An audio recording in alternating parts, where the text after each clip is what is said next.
firman hari yang ke-311, kita akan membaca dari kitab Yohanes 10 sampai 12. Mari kita berdoa. Terima kasih Tuhan, kami bersyukur kepada Engkau buat hari ini. Kami mohon berkat Tuhan atas pembacaan pendengaran firman Tuhan kami, dan biarlah kami boleh diberkati lewat firman-Mu. Dalam nama Tuhan Yesus, amin. Pasal 10. Aku berkata kepadamu, sesungguhnya siapa yang masuk ke dalam kandang domba dengan tidak melalui pintu, tetapi dengan memanjat tembok, ia adalah seorang pencuri dan seorang perampok. Tapi siapa yang masuk melalui pintu, ia adalah gembala domba. Untuk dia penjaga membuka pintu dan domba-domba mendengarkan suaranya. Dan ia memanggil domba-dombanya masing-masing menurut namanya dan menuntunnya keluar. Jika semua dombanya telah dibawanya keluar, ia berjalan di depan mereka dan domba-domba itu mengikuti dia, karena mereka mengenal suaranya.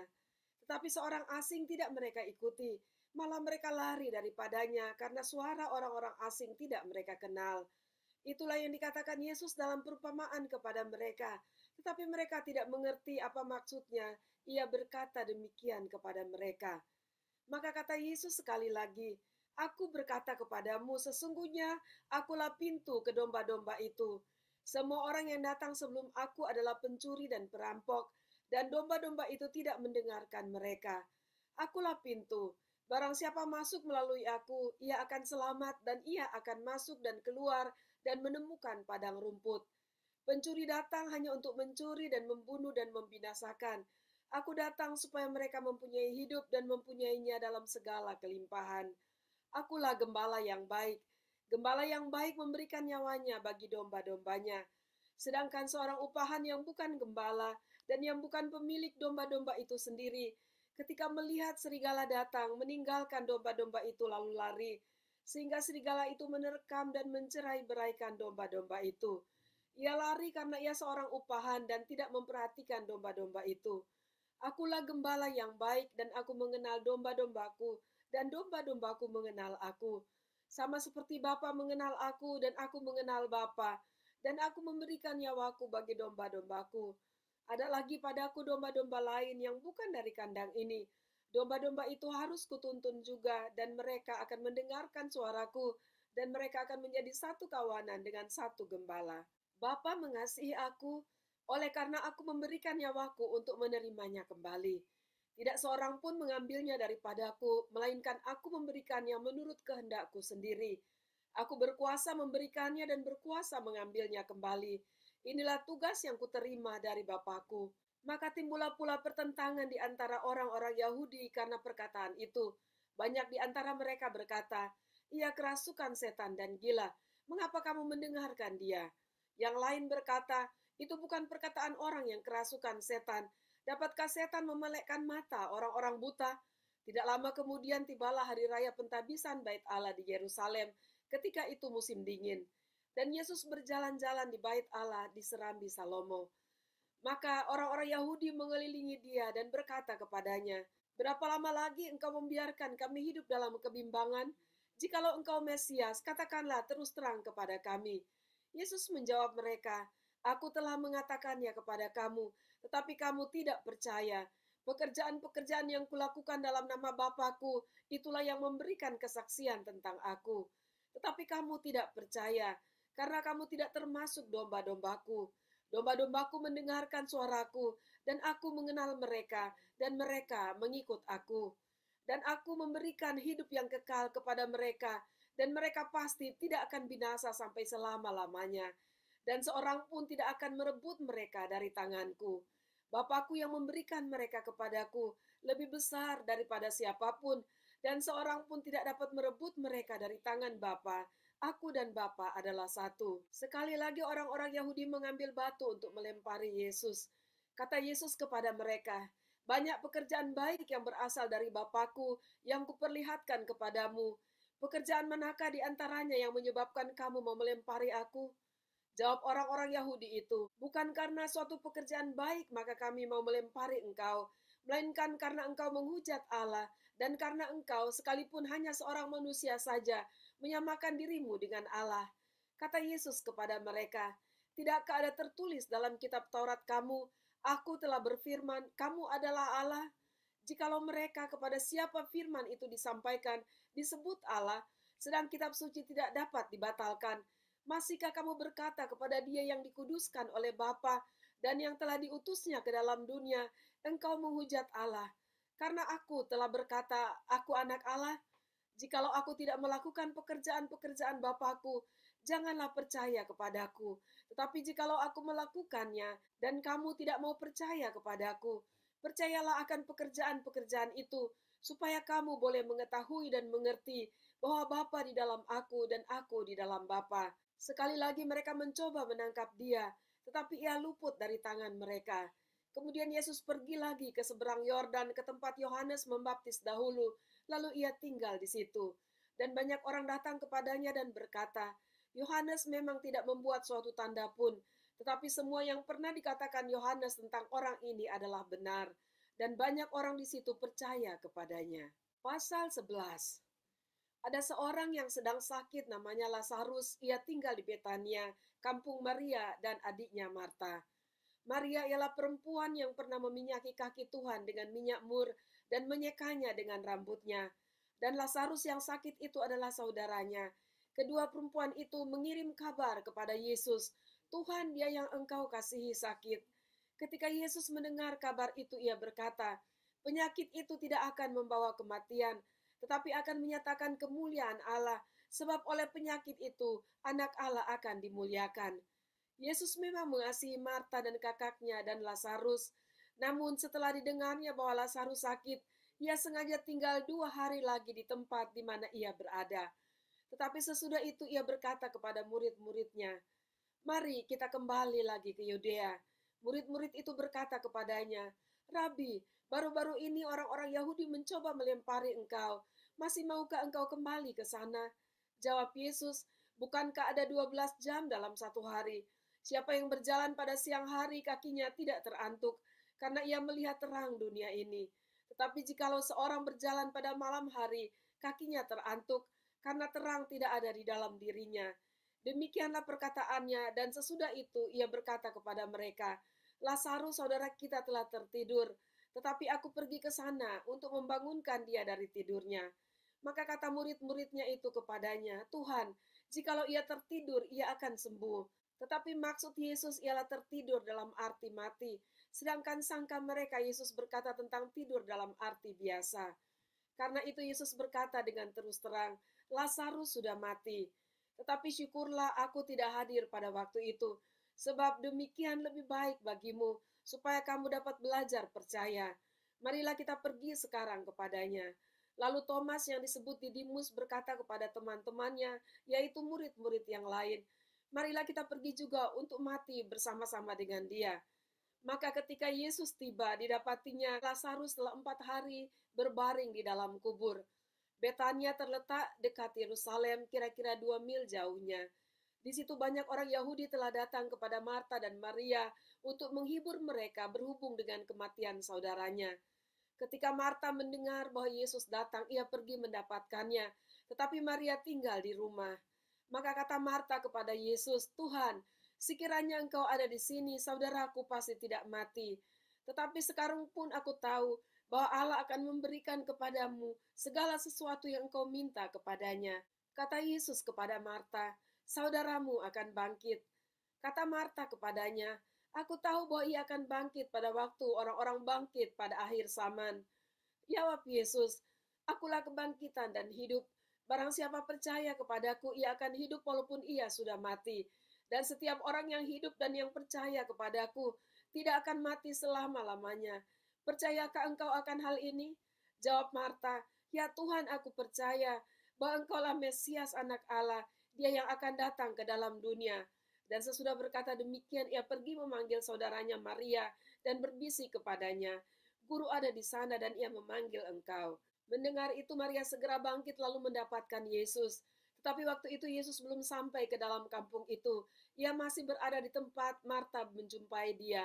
Ketika orang-orang Yahudi yang bersama-sama dengan Maria di rumah itu untuk menghiburnya, melihat bahwa Maria segera bangkit dan pergi keluar, mereka mengikutinya. Karena mereka menyangka bahwa ia pergi ke kubur untuk meratap di situ. Setibanya Maria di tempat Yesus berada dan melihat dia, Tersungkurlah ia di depan kakinya dan berkata kepadanya, Tuhan, sekiranya engkau ada di sini, saudaraku pasti tidak mati. Ketika Yesus melihat Maria menangis, dan juga orang-orang Yahudi yang datang bersama-sama dia, maka masgulah hatinya, ia sangat terharu dan berkata, di manakah dia kamu baringkan? Jawab mereka, Tuhan, marilah dan lihatlah. Maka menangislah Yesus. Kata orang-orang Yahudi, lihat betapa kasihnya kepadanya. Tetapi beberapa orang di antaranya berkata, ia yang memelekkan mata orang buta, tidak sanggupkah ia bertindak sehingga orang ini tidak mati? Maka masgulah pula hati Yesus. Lalu ia pergi ke kubur itu. Kubur itu adalah sebuah gua yang ditutup dengan batu. Kata Yesus, angkat batu itu. Marta, saudara orang yang meninggal itu berkata kepadanya, Tuhan, ia sudah berbau, sebab sudah 4 hari ia mati. Jawab Yesus, bukankah sudah kukatakan kepadamu, jikalau engkau percaya, engkau akan melihat kemuliaan Allah? Maka mereka mengangkat batu itu. Lalu Yesus menengadah ke atas dan berkata, Bapa, aku mengucap syukur kepadamu karena engkau telah mendengarkan aku. Aku tahu bahwa engkau selalu mendengarkan aku. Tetapi oleh karena orang banyak yang berdiri di sini mengelilingi aku mengatakannya supaya mereka percaya bahwa engkaulah yang telah mengutus aku. Dan sesudah berkata demikian, berserulah ia dengan suara keras, Lazarus, marilah keluar. Orang yang telah mati itu datang keluar, kaki dan tangannya masih terikat dengan kain kapan dan mukanya tertutup dengan kain peluh. Kata Yesus kepada mereka, bukalah kain-kain itu dan biarkan ia pergi. Banyak di antara orang-orang Yahudi yang datang melawat Maria dan yang menyaksikan sendiri apa yang telah dibuat Yesus percaya kepadanya. Tetapi ada yang pergi kepada orang-orang Farisi dan menceritakan kepada mereka apa yang telah dibuat Yesus itu. Lalu imam-imam kepala dan orang-orang Farisi memanggil mahkamah agama untuk berkumpul dan mereka berkata, apakah yang harus kita buat? Sebab orang itu membuat banyak mujizat. Apabila kita biarkan dia, maka semua orang akan percaya kepadanya dan orang-orang Roma akan datang dan akan merampas tempat suci kita serta bangsa kita. Tetapi seorang di antara mereka yaitu Kayafas, imam besar pada tahun itu berkata kepada mereka, kamu tidak tahu apa-apa dan kamu tidak insaf bahwa lebih berguna bagimu jika satu orang mati untuk bangsa kita daripada seluruh bangsa kita ini binasa. Hal itu dikatakannya bukan dari dirinya sendiri, tetapi sebagai imam besar pada tahun itu ia bernubuat bahwa Yesus akan mati untuk bangsa itu. Dan bukan untuk bangsa itu saja, tetapi juga untuk mengumpulkan dan mempersatukan anak-anak Allah yang tercerai-berai. Mulai dari hari itu, mereka sepakat untuk membunuh dia. Karena itu Yesus tidak tampil lagi di muka umum di antara orang-orang Yahudi. Ia berangkat dari situ ke daerah dekat padang gurun, ke sebuah kota yang bernama Efraim, dan di situ ia tinggal bersama-sama murid-muridnya. Pada waktu itu hari raya Paskah orang Yahudi sudah dekat, dan banyak orang dari negeri itu berangkat ke Yerusalem untuk menyucikan diri sebelum Paskah itu. Mereka mencari Yesus, dan sambil berdiri di dalam bait Allah, mereka berkata seorang kepada yang lain, bagaimana pendapatmu? Akan datang jugakah ia ke pesta? Sementara itu imam-imam kepala dan orang-orang Farisi telah memberikan perintah supaya setiap orang yang tahu di mana dia berada memberitahukannya agar mereka dapat menangkap dia. Pasal 12. 6 hari sebelum Paskah Yesus datang ke Betania, tempat tinggal Lazarus yang dibangkitkan Yesus dari antara orang mati. Di situ diadakan perjamuan untuk dia dan Marta melayani. Sedang salah seorang yang turut makan dengan Yesus adalah Lazarus. Maka Maria mengambil setengah kati minyak narwastu murni yang mahal harganya, lalu meminyaki kaki Yesus dan menyekanya dengan rambutnya, dan bau minyak semerbak di seluruh rumah itu. Tetapi Yudas Iskariot, seorang dari murid-murid Yesus yang akan segera menyerahkan dia, berkata, mengapa minyak narwastu itu tidak dijual 300 dinar dan uangnya diberikan kepada orang-orang miskin? Hal itu dikatakannya bukan karena ia memperhatikan nasib orang-orang miskin, melainkan karena ia adalah seorang pencuri. Ia sering mengambil uang yang disimpan dalam kas yang dipegangnya. Maka kata Yesus, biarkanlah dia melakukan hal ini mengingat hari penguburanku. Karena orang-orang miskin selalu ada pada kamu, tetapi aku tidak akan selalu ada pada kamu. Sejumlah besar orang Yahudi mendengar bahwa Yesus ada di sana dan mereka datang bukan hanya karena Yesus, melainkan juga untuk melihat Lazarus yang telah dibangkitkannya dari antara orang mati. Lalu imam-imam kepala bermufakat untuk membunuh Lazarus juga, sebab karena dia banyak orang Yahudi meninggalkan mereka dan percaya kepada Yesus. Keesokan harinya ketika orang banyak yang datang merayakan pesta mendengar bahwa Yesus sedang di tengah jalan menuju Yerusalem, mereka mengambil daun-daun palem dan pergi menyongsong dia sambil berseru-seru, Hosana, diberkatilah dia yang datang dalam nama Tuhan, Raja Israel. Yesus menemukan seekor keledai muda, lalu ia naik ke atasnya seperti ada tertulis, Jangan takut hai putri Sion, lihatlah rajamu datang, duduk di atas seekor anak keledai. Mula-mula murid-murid Yesus tidak mengerti akan hal itu, tetapi sesudah Yesus dimuliakan teringatlah mereka bahwa nas itu mengenai dia, dan bahwa mereka telah melakukannya juga untuk dia. Orang banyak yang bersama-sama dengan dia ketika ia memanggil Lazarus keluar dari kubur dan membangkitkannya dari antara orang mati, memberi kesaksian tentang dia. Sebab itu orang banyak itu pergi menyongsong dia, karena mereka mendengar bahwa ia yang membuat mujizat itu.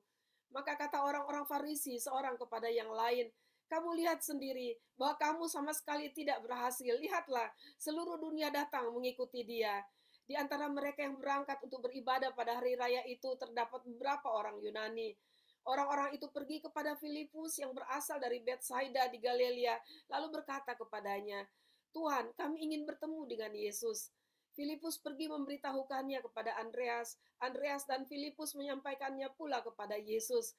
Tetapi Yesus menjawab mereka, katanya, telah tiba saatnya anak manusia dimuliakan.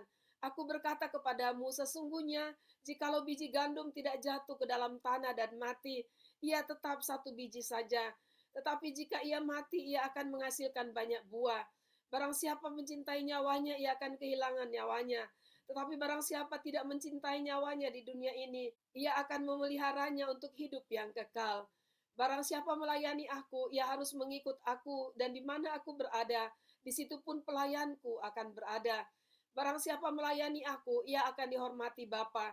Sekarang jiwaku terharu, dan apakah yang akan kukatakan? Bapa, selamatkanlah aku dari saat ini. Tidak, sebab untuk itulah aku datang ke dalam saat ini.